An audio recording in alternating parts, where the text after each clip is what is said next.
Hello, everyone, and welcome back to another episode on Switch City, where we're looking at our power rankings leading up to the season. And with the season is coming up a couple of days away, we're generally and dwindling down to our top teams. So if you want to see their additions, subtractions, players I like, players that I don't think fit in well, that's what we're going to be breaking down for this team. And if you missed the previous episodes, go check them out. In today's episode, we're going to be discussing and breaking down the Minnesota Timberwolves.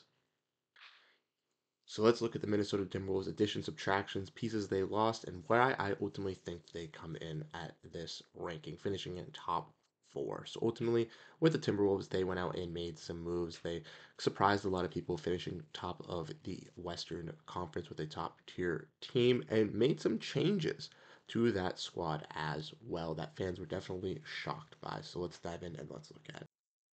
So for the Timberwolves, let's look at their re-signings as they only brought back one, and that was Luka Garza, who returned on a 2-year deal and is a player that is kind of at the end of their bench on a two-way contract, kind of fighting for that spot. But he's a guy that is, showed some promise and has gelled well with his Timberwolves team. So bringing him back for some culture was nice. Their departures, as we all know, they went out and traded with the New York Knicks, a team that we talked about last, and trading away Carl Anthony Towns, one of their fan favorites and longest tenured players in franchise history. They lost Kyle Anderson in free agency. They lost Jordan McLaughlin in free agency. They sent away Wendell Moore, and Monte Morris also left in free agency as a light offseason addition. But they did go out and make some moves in the Karl Anthony Towns deal. They went out and brought in Julius Randle in that power forward position, Dante DiVincenzo to add some scoring off their bench that they definitely lacked, and Keita Bates Diop in returning to the Timberwolves as well as a wing and 3-and-D guy. PJ Dozier and Joe Ingles also agreed to terms to return to this team on 1-year deals. And Ingles, I think, will be a nice veteran shooter to help out this lineup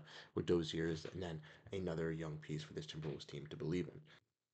When looking at their contract sheet, you can obviously see Rudy Gobert, Anthony Edwards, Julius Randle, Gina McDaniels, and Nas Reed finishing off this top five, with players like Dante DiVincenzo, Mike Conley, who also got an extension, also on this team. This also team has also some young players as well. A new draft pick in Robert Dillingham, young standout wing defender Nikhil Alexander Walker, and also young draft pick in Terrence Shannon, who are expected to make key impacts for this squad.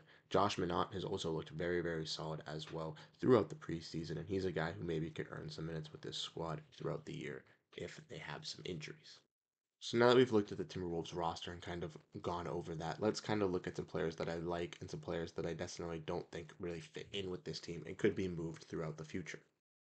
The first player I want to discuss is rookie player that they got in Robert Dillingham, and the Timberwolves were able to acquire Dillingham from the San Antonio Spurs on draft night, where they traded away future firsts to acquire him. And this is, I think, a smart move for both teams. Obviously, San Antonio wants to stay relevant. They wanted to bring in some more veteran pieces, so they didn't take another draft pick and could save that draft pick for the future when they need it.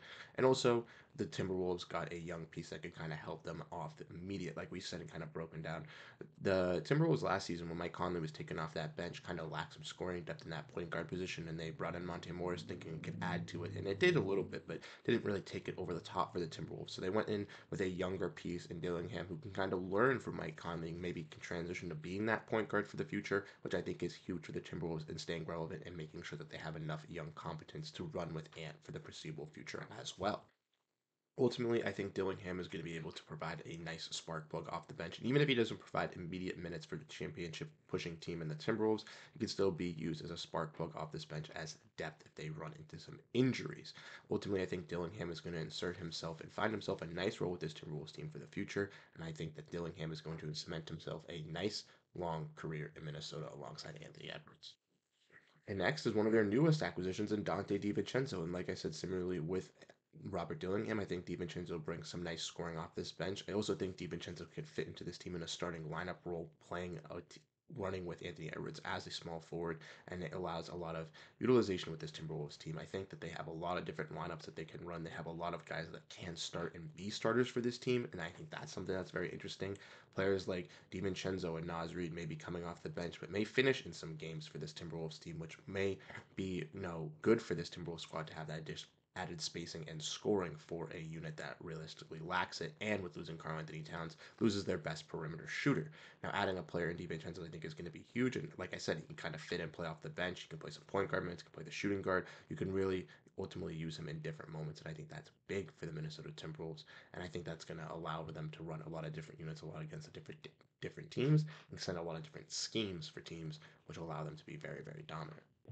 Now with this Timberwolves team, like plethora of others, there's not really a player I don't necessarily think doesn't fit or don't necessarily like. There's just one player that I think is a little bit the odd man out in this situation, and that's the player that I kind of wanted to break down and talk about, and that's Julius Randle. Now Randle obviously looks like he could be a piece that could fit in alongside Gobert, but the spacing there is a little bit of a question mark. And if Randle is seeing in foul trouble, or Randle, isn't looking the greatest, and Nas Reed is a takeover that starting spot or look like a better fit, the writing on the wall for Randle could be, a little bit bigger than expected. Now, Randle, I do think will be able to work with this Timberwolves team and be a solid fit, but if it does not work, and like a lot of fans think it will, and he is spending most of the time coming off the bench, maybe the Timberwolves do look to offload Randle around the deadline to get a better contract. If, like we were breaking down and like we were looking at, Julius Randle's deal only is around $34 million, so it is a little bit more flexible, a little bit more tradable for the Timberwolves compared to Karl Anthony Towns' contract with getting two guys in return.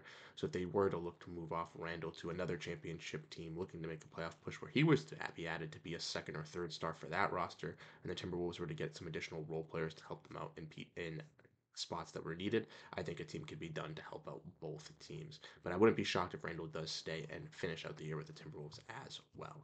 So, like I said in my breakdown, we kind of went over the players I disliked, the players I liked.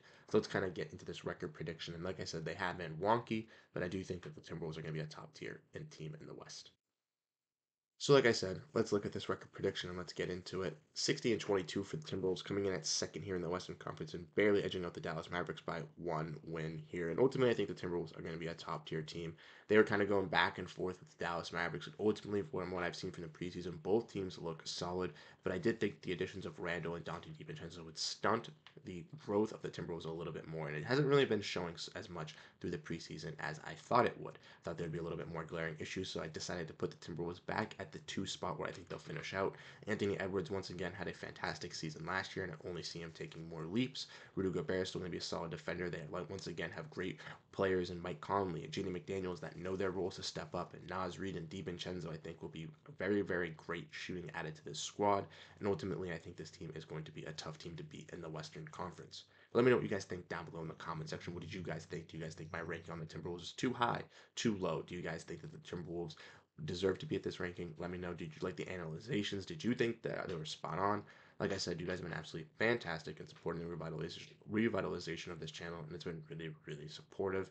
We have these breakdowns leading up to the season, and we only have a couple more days to tip off on Tuesday, so make sure to stay tuned for those updates on videos coming out tomorrow and Tuesday to find out where I rank those last two teams in the NBA and where they fall in those rankings. Once again, like I said, you guys have been absolutely fantastic. We're going to have more content coming out on the channel throughout the year, so if you want to make sure you stay up to date, make sure to hit the like, make sure to hit the subscribe button, as it's really, really appreciated. I'm Bruce Veliz. Thank you guys so much for tuning into this episode, and I'll catch you guys in the next one. Have a great rest of your day, and peace out.